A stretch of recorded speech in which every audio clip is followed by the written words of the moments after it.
5 minutes to the distinguished gentlelady from Washington, Ms. Jayapal. The gentlelady is recognized. Thank you, Mr. Speaker.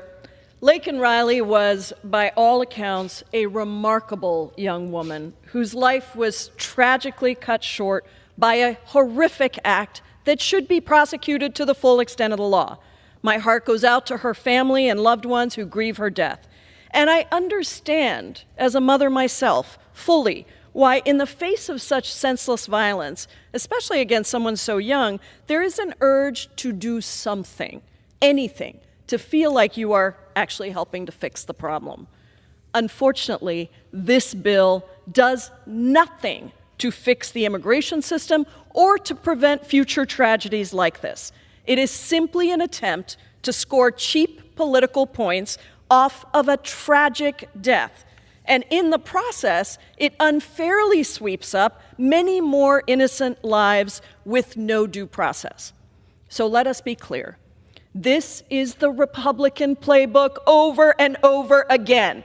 Scare people about immigrants. Never propose anything that actually solves an outdated and arcane immigration system that desperately needs Congress to allocate resources and update legal pathways to make the immigration system work for everyone.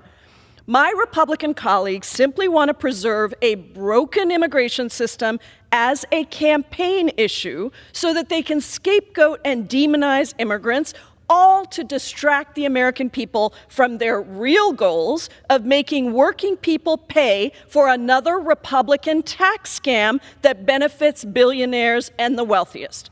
Just look at the rules package that they just passed. Out of the 12 bills included in that, not a single one does anything to secure the border, to fix the broken immigration system, to lower costs for working people, to address the housing crisis, tackle the extraordinary levels of income inequality in this country, or tamp down on inflation. Those were the promises of the Trump campaign, but not a single one of those things is actually included in the first bills that they are bringing to the floor without hearings. So let's talk about what this bill actually does. This bill goes far beyond subjecting those who are convicted to or admit to committing a theft offense to mandatory detention. What this bill actually does is subject any undocumented immigrant to mandatory detention for merely being arrested or charged with committing an act of theft, larceny, or shoplifting, along with those who are convicted or who admit to committing such acts. So under this bill, a DACA or a TPS recipient could be subjected to mandatory detention for crimes that are extremely low level or for something that's not even a crime, without even having had a fair day in court, without a conviction. So let's be clear, we are talking about people who have been in this country for decades. Many of us in Congress are parents. Imagine your child is with a group of kids grabbing an after-school snack at a 7-Eleven, and one of them chooses to just snitch a little candy bar off the shelf. The shop owner calls the police, and all the kids are arrested for shoplifting. If your child is a DACA recipient, someone who has lived here nearly their entire life, they are now subject to mandatory detention under this bill. Unfortunately, there are countless real-life examples of people getting wrongfully arrested for crimes that they didn't commit. In 2019, a man in New Jersey was arrested for shoplifting and trying to hit a police officer with a car because facial recognition software falsely identified him as the perpetrator. He spent 10 days in jail, even though he was actually 30 miles away from where the crime was committed. If he had been a DACA or a TPS recipient and this bill had been enacted, he would be subject to mandatory immigration detention, even though he was innocent of the crime of which he was accused. People deserve to have their day in court and are innocent until proven guilty. That seems to be something that the majority has forgotten or doesn't seem to care about unless the alleged criminal is the president-elect.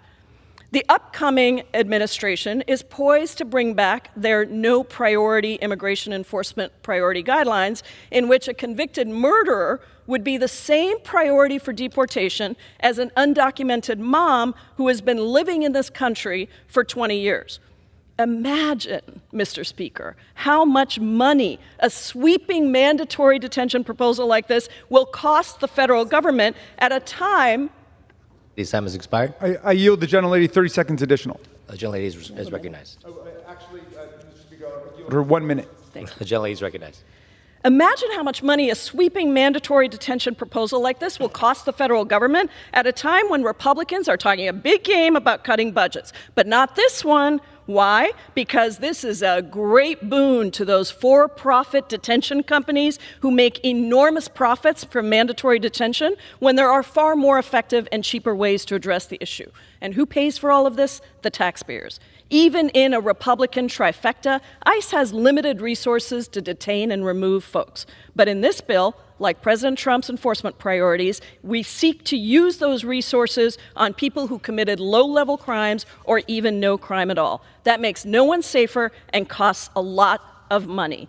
Finally, this bill also bizarrely attempts to give state attorneys generals the authority to try and stop administrations from carrying out important policy priorities by giving them standing to sue in federal court under various sections of the Immigration and Nationality Act. That entire section of the bill, likely unconstitutional. So I urge my colleagues to vote no on this overly broad, deeply flawed legislation, and I yield back.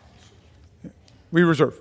The gentleman reserves. Again, members are reminded to refrain